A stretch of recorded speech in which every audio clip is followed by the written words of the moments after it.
Alright, quick update on the GT86 damage report.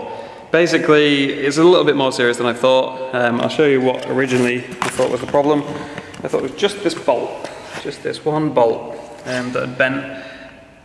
It wasn't actually cut in half, that was just me getting it out. It was easier to get it out by cutting it than it was to try and unscrew it. So yeah, it was sat like that, which obviously is supposed to be way more straight like that. So I thought that was the only reason why this wheel was sat really far back in the wheel arch. It was sat like super far back and it was catching on here.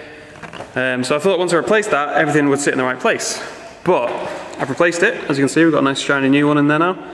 Obviously I undid all the tie rod and everything and the caster adjustment up here to do that. And I thought once that's straight, everything else, because obviously the adjustment hasn't changed on here or here, so I thought everything would just sit in the right place after that.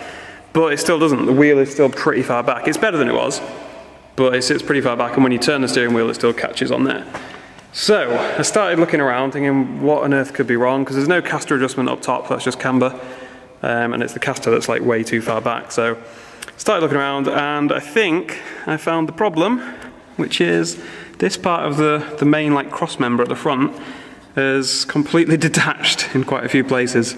I'll show you what it's supposed to look like. That's what it's supposed to be, and that's what it looks like on this side where the impact happened. So I don't know how well you can see, but that's completely separate, which means I think that all this has moved back, like not loads, but enough for it to move this, which then moves the whole wheel back. So that's my theory, and looks pretty serious. Also, you see up there, like this section here where I'm pointing to with my finger, that's obviously all normal. When we look across on the other side, not so normal. That's pretty fucking buckled. That's what happens when you have two impacts in the same place on the same car. So yeah, that's pretty bad, I think. Like, I knew the chassis legs up there needed straightening slightly, but I didn't realize it had buckled that much under there.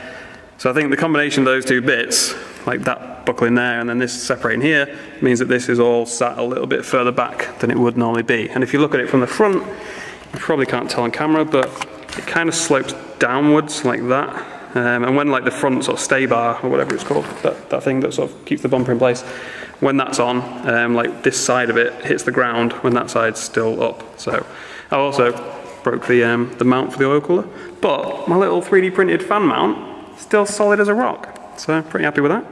But yeah, I've already ordered loads of parts that I already knew I needed, like the new washer bottle, because you can't see it very well, but that is cracked. New support structure for the wing and stuff like that. I've not ordered a new bonnet yet because I'm hoping I can get away with repairing that one. But I didn't realise that this whole front crossmember bit was a bit fucked. Obviously I'm going to take it to like a car repair place and just see what they say. There was a place near me who repaired it last time when I crashed it, like the chassis legs, they straightened them. But we didn't have any of this last time, or maybe we did, maybe it just has got a lot worse now that I've hit it again in the same place. But yeah, I don't know how well they're going to be able to repair that, because they're not going to know exactly where it was before. Like obviously they can weld all that back up together, but how are they going to know when they've got it all exactly the right place for this to be in the right place? I guess if they've got an alignment machine, maybe I can tell them what the caster was before and what the camber was before, and they can keep jigging it around until they get it right. Yeah, it's probably not as bad as I'm thinking, but yeah, for me, there's no way I can repair all this. So I'm going to do the bits that I can, and then just take it to a repair shop and get them to see if they can sort out the chassis bits. I might have to just get like a new cross member and just have them weld it in. But then like these bits are all sort of out of place as well, so I don't know. That's basically it. It's just a short update to say that it's fucked, and I'm not going to be able to repair it all on my own. So yeah, I guess I'll do another video once it's been to a repair shop and see what they can sort out. And then yeah, we'll get back on with putting the arches and stuff on. I've got the new wide arches from Nigel. Thank you very much, Nigel. Did me a big favour making these again. I'm going to actually do it properly this time and get them painted when they're on the wing. No, sorry, get them painted separately. Last time we put them on the wing and then got it all painted together, and it was a bit awkward. So this time we'll do it properly and get them painted and then rotate them onto the wing. So it should be a little bit better.